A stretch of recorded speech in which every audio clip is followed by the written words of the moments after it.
안녕하세요. 원격 수업 2차 시 저번 시간에 이어서 3.1 운동과 임시정부 다음에 그 다양한 민족운동의 전개에 대해서 할 예정입니다.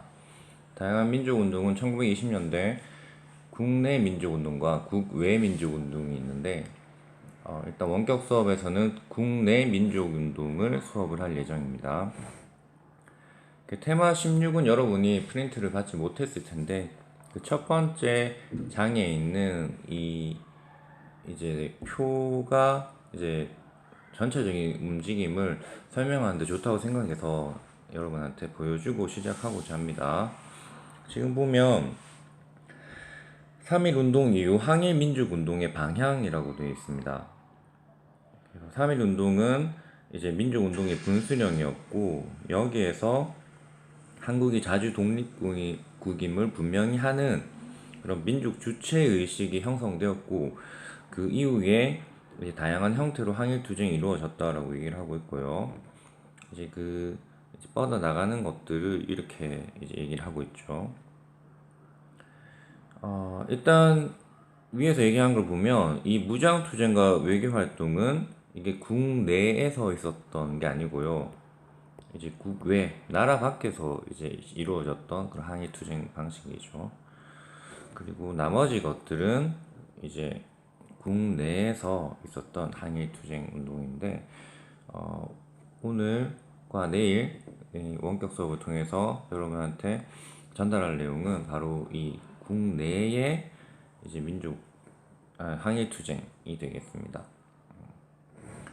그리고 이거와 관련해서 또 추가로 얘기하고 있는 게 있는데 그게 뭐냐면 3.1 운동 이후에 이제 사회주의 운동이 대두되면서 민족 운동이 이제 민족주의 계열과 사회주의 계열로 나뉘게 되었다라고 얘기를 하고 있죠. 이걸 좀 더 정확하게 얘기하면 3.1 운동 이후에는 사회주의가 상당히 인기가 있었어요. 그 이유는 이제 사회주의 쪽에서 약소민족의 독립, 해방을 지원해 주겠다라고 얘기를 하니까 일단 거기에 관심이 갔었던 거고요. 게다가 얘네들이 추가적으로 얘기했던 게 식민지에서 벗어나는 것만의 문제가 아니다.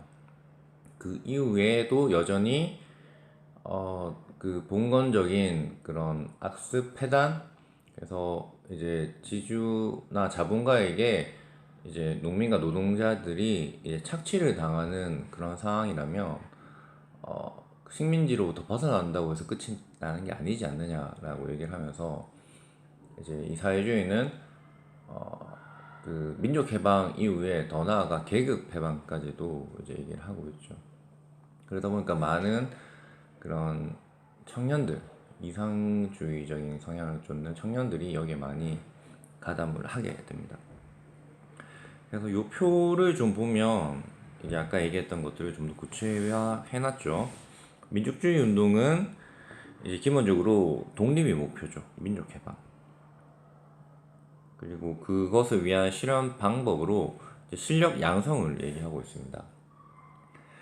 3.1 운동에서 열강의 도움에 의한 이제 독립을 간절히 바랬지만 결국 그게 이제 헛된 꿈이었다라는 걸 깨닫게 되었고, 그 다음에 일본이 1차 세계대전 이후의 승전국으로서 이제 국제사회에서 인정을 받고 경제적으로 성장하고 있는 와중에 우리 조선이 독립할 수 있는 기회는 당분간은 없다라고 판단을 하고, 그러면 뭘 할 것이냐, 언젠가 독립할 수 있을 때에 대비해서 독립할 수 있는 역량을 축적해 놓자. 그래서 실력 양성 운동이 일어나죠.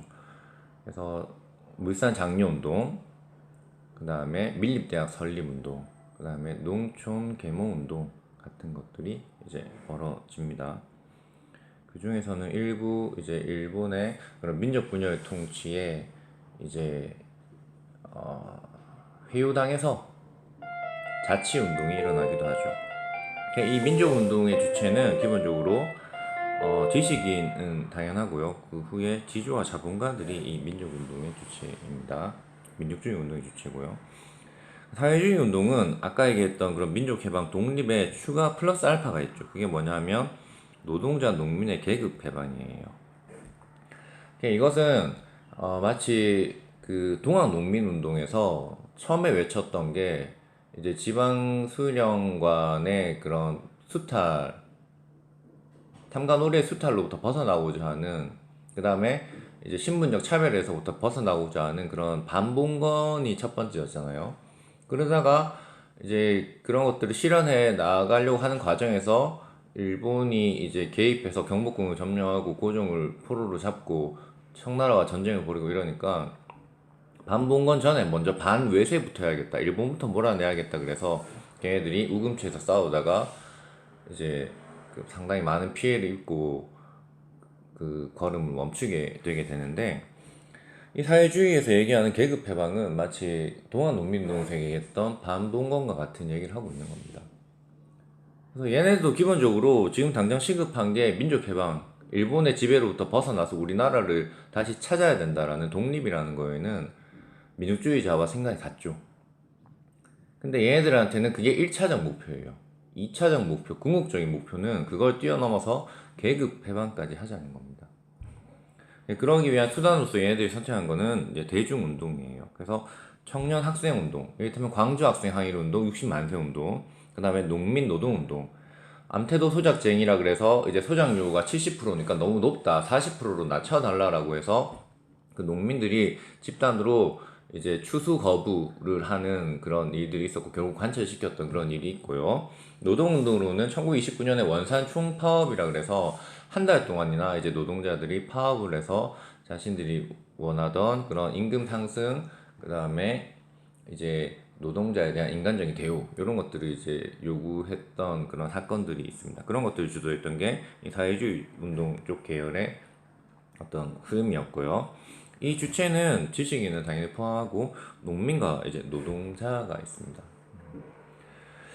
나중에 이 민족주의 진영과 사회주의 운동이 좀 갈등을 겪거든요. 그래서 갈등을 겪고 또 서로 이제 다른 데로부터 이제 공격을 받아서 여건이 나빠지니까 힘을 합치긴 하지만 다시 또 갈라지게 되는데, 얘네들은 그러니까 1차적인 목표는 같죠. 일본으로부터 독립한다는 거에는 힘을 합칠 수 있어요. 근데 2차적인 거에서는 이해관계가 갈릴 수밖에 없습니다. 즉, 지주와 자본가는 자신의 재산을 지키려고 할 것이고요. 농민과 노동자는 이제 그런 자신의 어떤 노동에 대한 정당한 대가를 얻기 위해서 이제 지주와 자본가의 재산권도 침해할 수 있다라는 생각을 가지고 있었습니다. 그래서 결국은 이제 갈등 상황이 될 수밖에 없는 그런 이제 구조적인 문제점이 있었다고 생각이 됩니다. 이게 이제 1920년대 민족주의 운동과 사회주의 운동의 기본적인 틀이에요. 이걸 알고 이제 앞으로의 일들을 같이 이제 살펴보도록 하겠습니다. 얘기에 들어가기 전에 좀 허접하지만 제가 그 민족주의와 사회주의에 대한 걸 한번 그림으로 표현해 봤습니다. 지금 여러분 졸라맨처럼 보이는 게 보입니까? 위에 있는 게 일단 사회주의자라고 이제 전 그려봤고요. 이 사회주의는 기본적으로 농민과 노동자를 대변한다라고 보면 되겠죠. 밑에 있는 건 민족주의자입니다. 이 사람들은 지주와 자본가를 대변한다라고 보면 될 것 같아요. 둘 다 지금 강을 건너서 민족해방, 독립으로 가려는 거는 공통점이 있죠. 그래서 그러려면 일본 제국주의라는 강을 건너야 됩니다. 그러기 위해서 이제 민족주의 계열은 실력 양성 운동을 진행을 하는 거고, 이제 뭐 그런 상황이 벌어지는 거죠. 근데 이제 보면 사회주의자들은 궁극적으로 가려고 하는 게 계급 해방이거든요. 지금 위에 있죠. 그러니까 얘네들 입장에서는 계급 해방까지 가기 위해서는 강을 2개 건너야 돼. 첫 번째는 일제 식민 제국주의라는 첫 번째 강을 건너야 되고요. 그다음 두 번째는 지주와 자본가의 착취라는 그 당시에 이제 자본주의의 모순을 이제 또 극복을 해야 되는 상황인 겁니다. 그래서 얘네들 입장에서는 첫 번째 목표를 위해서는 자본가나 지주의 민족주의자들과 연합할 수 있지만, 두 번째 목표는 자기들이 연합했던 그 지주와 자본과 민족주의자들과 싸워야지 또 되는 거예요. 그러다 보니까 얘네들은 그런 생각을 하는 거죠. 이동희가 그런 말을 해요. 김구한테 이제 임시정부에서 이동희가 뭐라 그러냐면, 우리 민족은 작은 민족이고 많은 피해를 감당할 수가 없다. 혁명은 유혈 사업인데 사회주의로 가려면 두 번의 혁명을 거쳐야 된다. 그런 것보다는 한 번에 이게 하는 게 좋지 않겠느냐. 그러니까 김구 너도 사회주의를 하자. 그래서 사회주의 혁명을 하자라고 이제 권유하는 거죠, 이동희가. 그러니까 김구가 뭐라 그러냐면, 좋습니다. 좋은데 당신이 얘기하는 그 사회주의 혁명이라는 게 타국의 어떤 간섭이나 도움이나 지시 없이 우리 민족 독자적으로 할 수 있는 일입니까? 라고 하니까 이동희가 그럴 수 없다. 이거는 국제주의 움직임이고 그 이제 지도자국인 소련의 지도를 받아야 된다라고 얘기를 하니까 김구가 그럼 난 할 수 없다. 우리 민족이 가장 중요하지 또 무슨 외세의 도움을 받아서 뭘 하려고 하느냐. 나는 거기에는 동의할 수 없다 이렇게 얘기를 하거든요. 물론 그런 이제 위험한 요소가 있죠. 그럼에도 일단은 얘네들 생각은 그거였다고. 사회주의자들 생각은 두 번 하느니 한 번 하는 게 낫지 않을까. 그래서 바로 이제 민족해방과 계급해방을 이루자 뭐 이런 생각이었고, 민족주의자는 민족해방이 일단 중요하다. 그 다음은 일단 우리가 나라를 찾고 나서 생각해보자. 당내에서 두 개의 당이 서로 정책 경쟁을 해보자. 뭐 이런 식의 이제 얘기들을 하는 거죠. 그래서 허접하지만 그림을 한번 그려봤습니다. 요거 기본 구도를 아까 그 표와 같이 이것도 같이 머릿속에 넣어두면 더 좋을 것 같습니다. 자, 이제 드디어 테마 17에 들어갈 예정인데요. 첫 번째는 뭐겠어요? 배경이 일본과의 경쟁에서 한국 기업 육성이라고 되어 있어요. 그리고 당시에 이제 1920년대에 일본이 회사령도 철폐하고 관세도 철폐하거든요. 그래서 일본 기업이 활발하게 우리나라에 진출해서 이제 회사를 세우고 그다음에 물건을 팔기 시작합니다. 그 과정에서 일본의 기업들이 생산하는 물건은 이제 공장에서 기계로 찍어내는 물건이고, 우리나라에서 만드는 물건은 이제 그에 비해 수공업이었단 말이에요. 그러다 보니까 이제 일본 상품과의 경쟁에서 한국 기업의 상품이 밀리기 시작하는 겁니다. 그래서 평양에서 이제 조만식 등이 이제 시작을 하게 돼요. 내 살림 내 것으로, 조선 사람 조선 것으로, 내 살림 내 것으로. 그래서 이거를 국산품 애용 운동, 토산품 애용 운동이라고 얘기를 하고요. 이런 거를 이제 물산 장려 운동이라고 얘기를 하죠. 물산 장려 운동. 그런데 이게 나중에 사회주의자들에게 비판을 받게 되는데, 왜 그렇게 되냐면 좋다 이거예요. 그러니까 그래, 우리 민족 자본을 육성해서 산업을 발전시켜야지 우리 민족의 역량이 커지고, 그래서 그렇게 실력을 양성해 놔야지 나중에 우리가 독립을 했을 때 제대로 된 나라를 만들 수 있다는 거에 대해서 동의한다. 그래서 우리는 상대적으로 비싸고 품질이 좋지 않지만 일본 거 안 사고 우리 조선 거 사줬다. 근데 그 결과가 어떻게 됐느냐 보자 라는 거예요. 걔네들 한 얘기는 첫 번째, 상품 가격이 상승했다. 그러면 이거 누가 이익을 보느냐? 기업과 상인은 돈을 번다. 근데 일반 사람들, 백성들, 그 사람들은 줘가지고 손을 입게 되었다 라고 얘기를 하는 겁니다. 그래서 걔네들이 얘기하는 게 결국 이거는 자본가와 상인의 이익만을 추구하는 이기적인 운동이었을 뿐이다. 얘는 더 추가로 이런 비판도 해요. 식민지 치하에서는 어차피 민족적 산업 기반을 만드는 게 불가능하다. 애초부터 불가능한 일이다. 그리고 설사 민족 기업이 조금 성장했다 하더라도 그게 대다수의 그 무산 대중, 그러니까 궁핍한 소작농들에게 그게 무슨 도움이 되는가? 그 사람들에게 아무 도움이 되지 않는다 라고 이제 비판을 하는 겁니다. 그래서 흐지부지 이제 끝나요. 그 다음이 이제 밀립대학 설립 운동인데, 이게 애국 계몽 운동에서 했던 거 1907년대 뭐 안창호나 이승훈이 했던 거 그거 지금 계속 똑같이 하고 있는 거예요. 그래서 그때는 일제 국권 강탈 전에 1907년에 애국 개몽 운동이라고 그러고 이제 국권 강탈 이후에 1920년대 이거는 실력 양성 운동이라고 하는 건데 거기서도 얘기했던 게 교육과 산업을 발전시켜야 된다. 여기서도 얘기한 게 교육과 산업을 발전시켜야 된다. 물산 장려운동은 산업을 발전시키기 위한 그런 방법이었으면 이제는 교육을 발전시키기 위해서 밀립대학 설립운동을 벌이는 거죠. 그 배경은 이제 일본이 식민지 노예 교육을 했기 때문에 그 보통 교육과 실업 교육 위주는 이제 교육을 시킨다. 그런데 고등 교육 그런 거는 이제 우리에게 교육을 시켜주지 않는다. 우리를 하청업자로만 쓰고 있지 우리에게 그 원천 기술은 우리에게 알려주려고 하지 않는다. 뭐 이런 식의 생각을 가지고 그럼 너희들이 가르쳐주지 않으면 우리 스스로 가르치겠다라고 해서 밀립대학이라는 걸 설립하려고 하는 거죠. 이걸 주도했던 사람이 이상재, 이승훈 같은 사람이 있고요. 이 이승훈이라는 사람은 이제 교육적으로는 조금 유명하죠.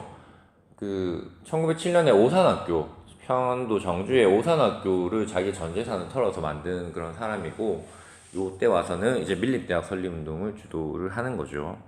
얘는 상대 또 한편으로는 기독교 대표로서 민족대표 33인의 한 명이기도 했습니다.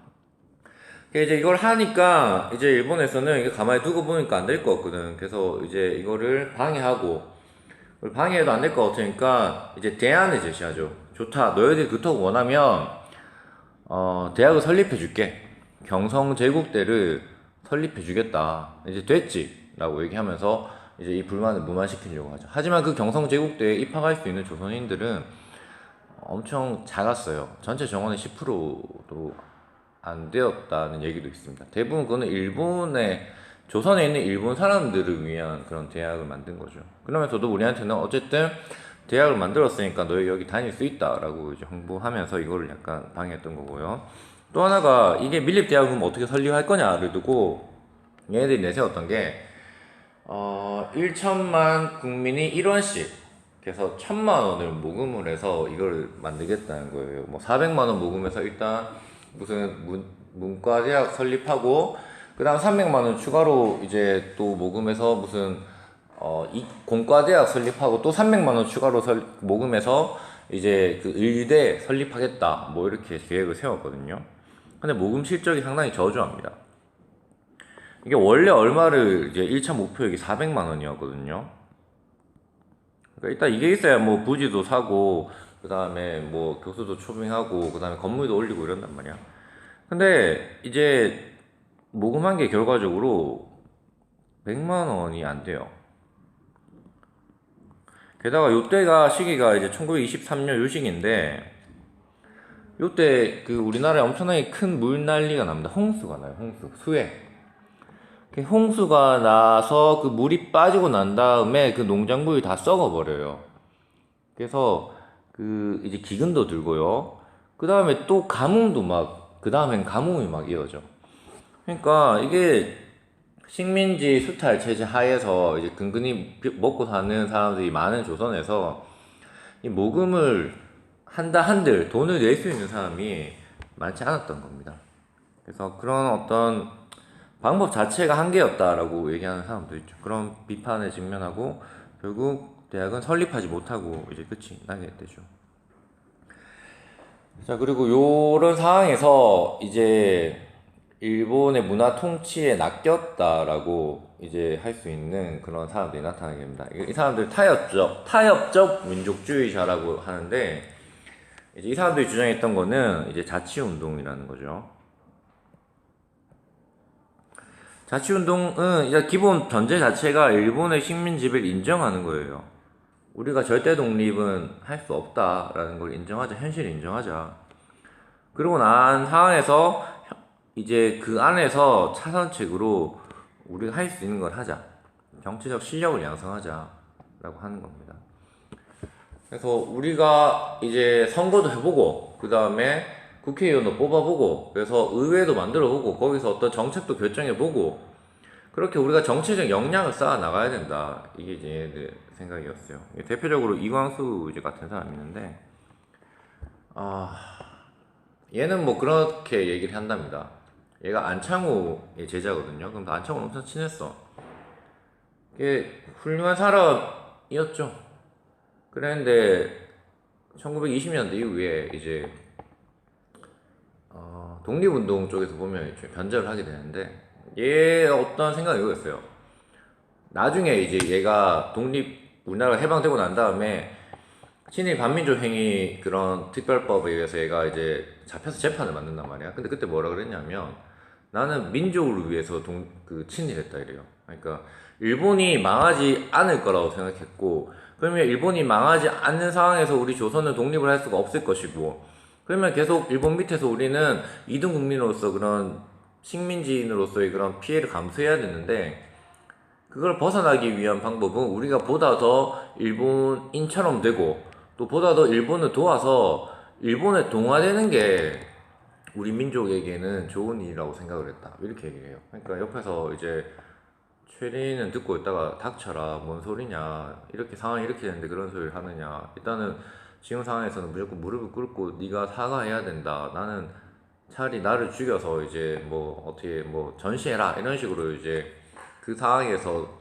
이제 최리는 오히려 이제 끝까지 변명을 하는 이광수를 이제 욕했다라고 얘기를 하는데, 어쨌든 이광수 생각은 그런 거였어요. 그래서 자치가 현실적이다라고 생각을 했었던 것 같아. 그래서 지네들은 이제 말하는 걸 실제로 실현하려고 이제 의회를 설립하려고 막 나름 노력을 합니다. 일본도 그 당시에 이거를 해줄 것처럼 약간 제스처를 취했고, 그래서 자치권, 참정권 확대 운동을 전개하는데 결과적으로 아무것도 얻어내지 못합니다. 그래서 이제 아무것도 얻어내지 못하고 일본의 의도대로 민족주의 세력은 분열을 하게 되었죠. 그래서 민족주의 세력의 분열을 초래하게 되는 결과만 이제 가지고 오게 되는 거죠.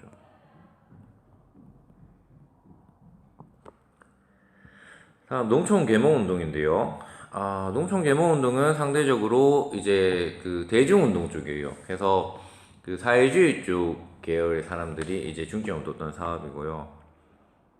그 내용을 보면 이제 조선일보에서 주관했던 문자 보급 운동이라는 거, 아는 것이 힘, 배워야 산다, 뭐 이런 것들이 있습니다. 그러니까 그 당시에 농촌에 문맹이 많았어요. 여기서 문맹이라는 거는 한글도 모른다는 거예요. 그러니까 학교 자체가 있긴 하지만 거기에 가면 이제 애들이 일을 못 하잖아. 그러면 이제 부모 입장에서는 농사 일을 해야 되는데, 이 일을 할 수 있는 애들이 일을 안 하고 있으면 안 되니까 학교에 안 보내는 거예요. 얘네들이 학교에서 배우질 못하죠. 조선어도 모르고 일본어도 모르는 거예요.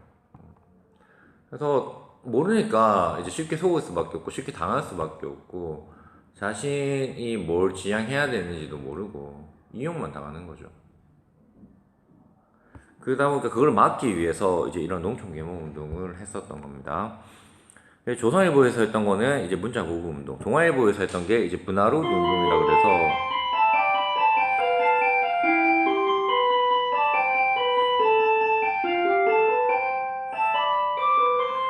이제 민중 속으로 이제 들어가겠다는 그런 운동이에요. 이게 분화로드 운동이 이제 러시아에서 이제 그 러시아의 학생 청년들이 이제 했었던 건데, 우리도 그렇게 하겠다는 거지. 그래서 여름 방학을 맞아서 이제 학생들이 대거 이제 농촌으로 가서 거기에서 이제 야학 같은 걸 만들고, 거기서 이제 글자나 이런 걸 가르쳐 주고 세상이 어떻게 돌아가고 있다 이런 것들을 이제 알려주려고 했었던 거지. 대중들을 계몽시켜서 일깨워서 이제 뭔가 의식을 갖출 수 있도록 하려고 했었던 겁니다. 당하기만 하지 않도록 하기 위해서. 이런 것들이 이제 신량 양성 운동인데, 의의는 이제 뭐 좋은 말이죠. 우리 사회의 근대적 발전을 추구하고 민족 독립의 토대를 마련하려는 시도를 했다. 한계는 사실 원래부터 이렇게 당연했던 거죠. 일제가 허용하는 범위 안에서 전개가 되었기 때문에 일제의 통치를 위협할 수 있는 단계까지는 절대 가지 못하는 그런 한계가 있었고, 그러다 보니까 적극적인 항일 투쟁은 하지 못했습니다. 그러려면 이제 우리나라를 떠나서 밖으로 나가야죠. 만주나 연해주, 뭐 미국, 일본, 뭐 러시아 이쪽으로 가야 되는 거죠. 자, 여기 있고, 다음 농민운동과 노동운동인데요. 농민운동은 이제 소작쟁이라고도 하는데 이게 핵심은 그거예요. 그러니까 소작료를 낮춰달라. 그러니까 그 땅을 빌린 대가로 지주에게 지불해야 되는 그 소작료가 너무 높으면 이제 땅을 빌려서 농사를 지어봤자 낼 거 내고 하면 이제 남는 게 별로 없기 때문에 이제 그 실제 일하는 사람들이 어떤 극도의 궁핍한 생활을 견뎌야 되는 그런 상황이 벌어지거든요. 농사를 지었는데 계속 빚만 든다 이러면 이제 되게 문제가 있는 거죠.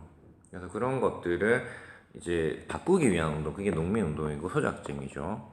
이렇게 농민운동이 1920년대 좀 활발했었는데 그건 그만큼 농민들이 살기가 힘들어졌다는 거거든요. 그 원인은 이제 두 가지가 있겠죠. 첫 번째, 이제 1910년대 토지조사 사업입니다. 이걸로 이제 우리 농민들이 소유권을 인정받지 못해서 총독부에게 상당히 많은 땅을 넘겨주게 됩니다. 뺏기게 되죠. 그러다 보니까 소작농이 되었어요. 그런 상황에서 1920년대 또 산미 증식 계획이란 걸 해서 쌀 생산한다 그러고 이제 그 쌀 생산하는 비용을 다 이제 소작농들한테 떠넘기는 거야. 알다시피 그 결과 이제 쌀은 조금 생산이 증가되었지만 그보다 더 많은 양을 일본이 가져왔고 그래서 소작농들은 더 이제 먹을 쌀이 부족하게 되고 궁핍한 생활을 이제 하게 되는 거죠. 그래서 얘네들 그 당시에 뭐 토막이라 그래갖고 움집 같은 데 그냥 살아요. 제대로 된 집도 없이. 그래서 상당히 이제 비참하게 이렇게 사는 경우가 많았죠. 그래서 이런 과정에서 소작료를 좀 낮춰달라.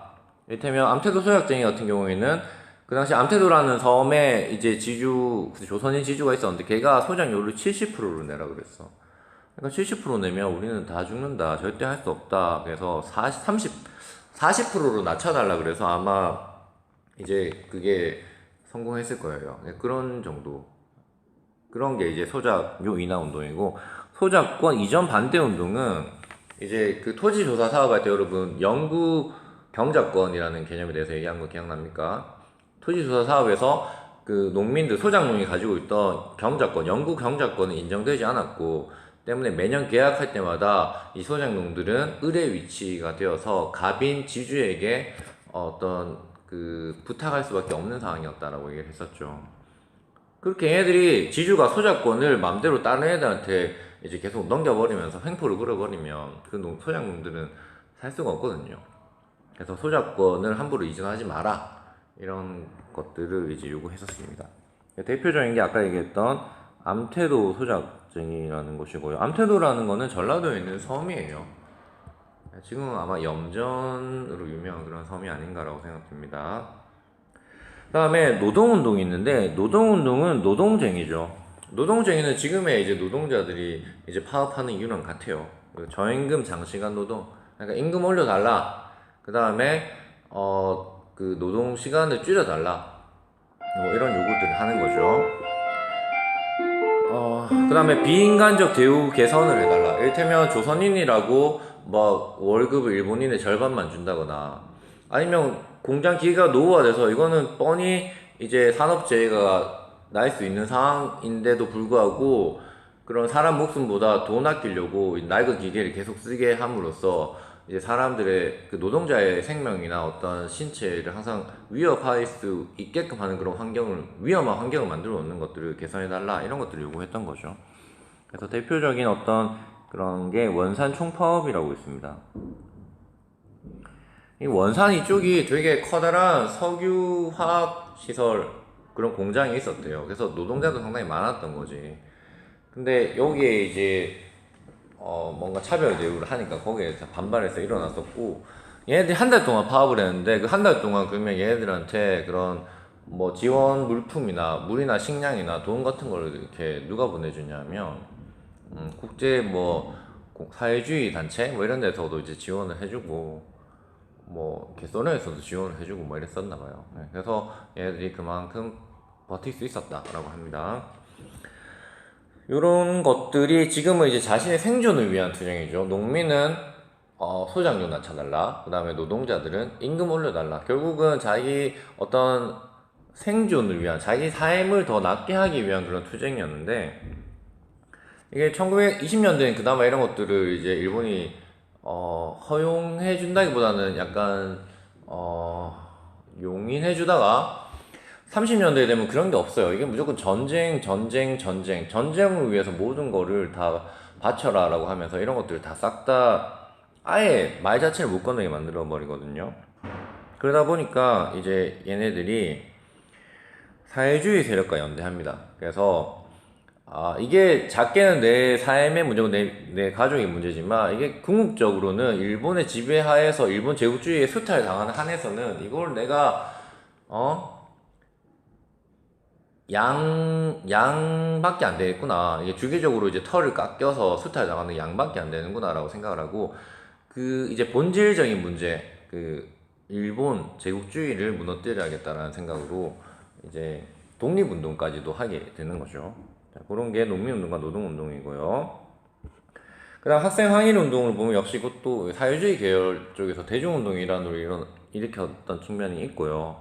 그 배경은 일단 학생들은 이제 경험이 있죠. 어떤 경험이 있느냐? 3.1 운동을 주도했던 경험이 있습니다. 3.1 운동의 대표적인 인물 유관순. 유관순 그 당시에 이화학당 학생. 얘 나이는 17, 18. 당시 고등학생. 얘네들이 이제 사실 그 장터에다가 태극기 막 뿌리면서 경문 뿌리면서 지금 만세를 하며 우리가 독립할 수 있는 가능성이 많습니다라고 알려줬던 게 이제 학생들이거든요. 걔네들이 그런 어떤 그 이제 경험이 있죠. 또 요때 나오는 60만세 운동과 이제 광주 학생 항일 운동도 역시 학생이 주도해서 만든 거고요. 그리고 또 요때 얘네들이 사회주의 사상을 이제 적극적으로 받아들이면서 연합 단체도 있었어요. 그런 것들을 바탕으로 이런 이제 역사적인 사건들을 일으킬 수 있는 역량을 축적했던 거죠. 그 1920년에 나온 첫 번째가 60만세 운동입니다. 1926년 6월 10일. 배경은 이때 누가 죽어요. 서거라는 게 이제 죽었다는 건데 누가 죽었냐면 3.1 운동 때 누가 죽었어요? 고종이 죽었어요. 고종. 그럼 60만세 운동 때 누가 죽었느냐? 고종의 아들. 대한제국의 마지막 왕 순종입니다. 순종이 죽었어요. 정계는 원래는 이게 학생들만 하려고 했었던 게 아니라 사회주의 계열의 단체, 그 다음에 천도교는 그 전에 있었던 동학을 얘기해요.